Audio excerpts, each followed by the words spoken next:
Okay, so even though this is a topic that we spend a ton of time on geometry, I want to spend a very, very large amount of time on it again here in IB because it has a big effect on our ability to do lots of other things.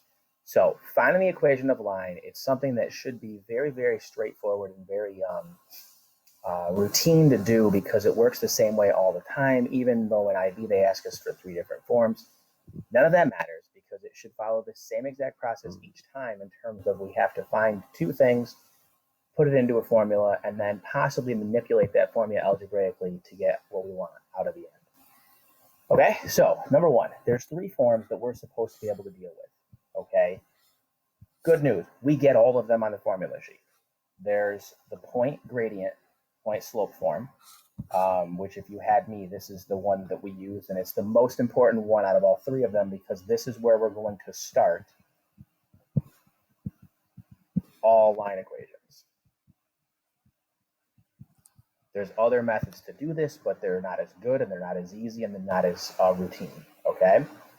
IB exam typically asks for your final answer to be in the standard or general form, which looks like that. Okay, what we're going to do is we're going to take this point gradient and we're going to turn it into this. Now, you're almost always going to see A, comma, B, comma, C, and then this E looking thing. And then this one has an R, but you're usually going to have a Z. This means integers. So make sure when you're practicing, you understand what we have to do because we can't have fractions or decimals. It's not that hard to get so that they're all integers, but we're going to need to be careful with them.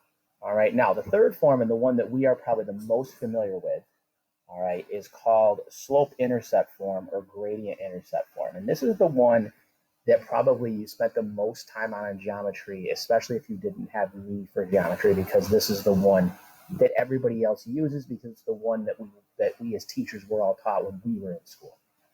So it's the one that everybody is used to using. It's actually the hardest one to start out with because we have to know that C value and we usually don't know it. All right, we usually don't know that C value. Now I will say that on your formula sheet, which here's the equations from your formula sheet, they have this right here being a D. Now that really doesn't matter. But you're going to see a D on your formula sheet because here's where they are. They're all in the same spot. They're in, I can't think which section is. Let me go look right now so I'm not making something up.